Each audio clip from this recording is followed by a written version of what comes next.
You know something, folk, I've came across a lot of ignorance in my time, and I'm pretty sure you have as well. My channel is mostly directed on the whole thing with politics, the economics and economic history and whatnot, and I never knew that I would get around to this stage, and it just blew out of proportion. It came out of nowhere. You know, it's quite sad that I actually have to sit here and explain the reason why all lives matter, and you've got certain individuals, and let's just call them for what they are. They're socialists, and these socialists come out and tell you that if you support all lives matter, then that must mean that you're a racist.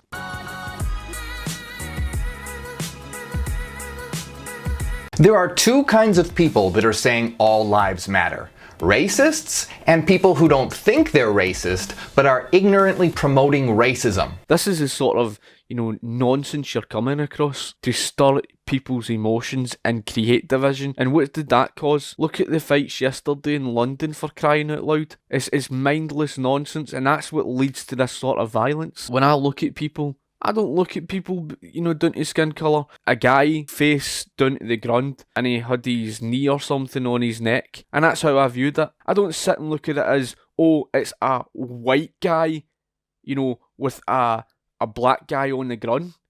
And it's just, see anybody that thinks like that, they've got a serious problem. They themselves are the problem. Of course they're the problem, because they're looking at it from a perspective of colour. See a person who isn't racist, they couldn't care less. They don't care what colour they are. I couldn't care less whether it was a white guy on a white guy, or some, black guy and a black guy. Who cares? Black History Month you find ridiculous. Why? You're going to relegate my history to a month? Oh, come on. What do you do with yours? Which month is White History Month? No, come on, tell me. Well, I'm Jewish. Okay, which month is Jewish History Month? There isn't one. Oh, why not? No. Do you want one? No. I don't either. I don't want a Black History Month. Black history is American history. How are we going to get rid of racism until... Stop talking about it. I'm going to stop calling you a white man. Yeah. And I'm going to ask you to stop calling me a black man. The left are playing identity politics, and all that does is create division, and they're not doing it by accident. They're doing it because it's right out the Marxist playbook. That's where it comes from. And in order to, play into people's emotions and use them for the sake of furthering their agenda. Because let's be brutally honest with you, they couldn't care less about black lives who are, playing into their emotions and saying that, oh well, you're victimised against the evil white man. They're the real racists. They're racist towards white folk. They're basically saying that, black people are so disadvantaged. The left have lied about just about everything in history. They lied about the Great Depression. They lied about the banking crisis. They lied about the so-called Long Depression in the 1870s in America. They lied about that of things like the antitrust law legislation. See the more that they perpetuate a lie, and they keep on telling a lie, and they keep on stating it as if it's based on truth. People begin to believe it, right? And they've got nothing there to back up their baseless claims. If you argue with these folk, and trust me, I've done it, right? It wouldn't matter how much you explain to them. You may as well just beat your head off that brick wall.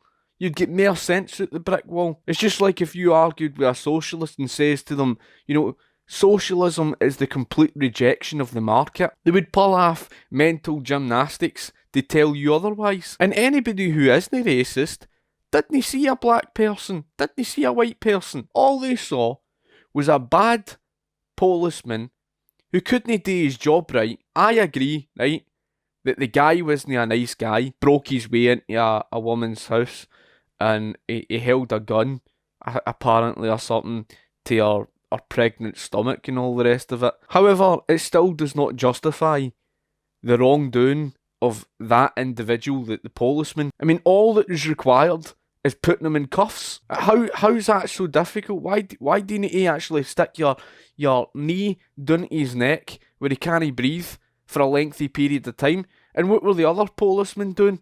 They weren't doing anything. That's the real issue, right? And when you look at it, it's not down to, oh well, it was white on a black person, all because it just so happened to be a white policeman, and a black guy sadly died because of it. Then of course the whole thing blew way out of proportion. It should be simple enough to understand that the very fact that it's not about white versus black, that everybody's life matters, and we're not some collective identity where they want to take a specific group and treat them as a group. In other words, to help you understand the intersectionality, if you are white and you support capitalism, in their logic, you're a white supremacist, you're a racist, and you are, a fascist or a Nazi because you're white and you support capitalism. It's just... And even although Nazism's got nothing at all to do with capitalism, right? And just because you're white, it doesn't mean you're a white supremacist. I mean, that is honestly the mindset that these people play at, right? It's intersectionality. It's basically something that they're the most irrational-minded people that you would ever come across. Anybody with a working brain knows that it's no down to your nationality. It's no down to the country you were born in. It's no down to the colour of your skin. It's down to you as a character, you as an individual. Robert Burns, of course, made one of the most influential poems, and he wrote A Man's a Man for All That, or more formally known as Is There for Honest Poverty. This was a man who strongly believed in equality, that man to man the world o'er shall brothers be for all that, right? That was one of the things that Robert Burns quoted saying. He imagined a world where we'd all come together, that, no matter your differences, we'd all come together and we will all be brothers for all that, right? In his poem he says, "What though in hamely fair we dine, we're hodding grey and all that, gie fools their silks and knaves their wine, a man's a man for all that. For all that and all that, their tinsel show and all that, the honest man, though e'er say poor, is king of men for all that." Robert Burns is basically saying, just like tinsel, right? Tinsel is all but for show. Let them sit there, let the knaves and all that sit there with their wine, sitting dining with their wine and think they are fancy for all that. You are not valued because of what you wear. The true measure of man is the character himself, the individual. At the end of the day, the honest man, the individual, you judge him down to his character. You judge him down to the individual that he is. Not down to some collective group, just like this whole thing that you're seeing right now, with the whole white versus black thing, which is just a load of nonsense, just to say the least. So what it really all boils down to is the fact that you're an individual, and you're not a group, like they're trying to make it out to be, and that's why all lives matter. You're not a group, right? That's all you need to understand. That's why Thomas Sowell was somebody that I greatly admired as an individual, right? Not at all to do with his skin colour. And the same thing, a number of my favourite players who play for Rangers just so happen to be black. One of which I greatly admire is Jermaine Defoe. Skin colour's got absolutely nothing at all to do with it. But these people want to play this identity politics where they want to divide people off and oppose one another. And they're doing it on purpose to create subversion and division.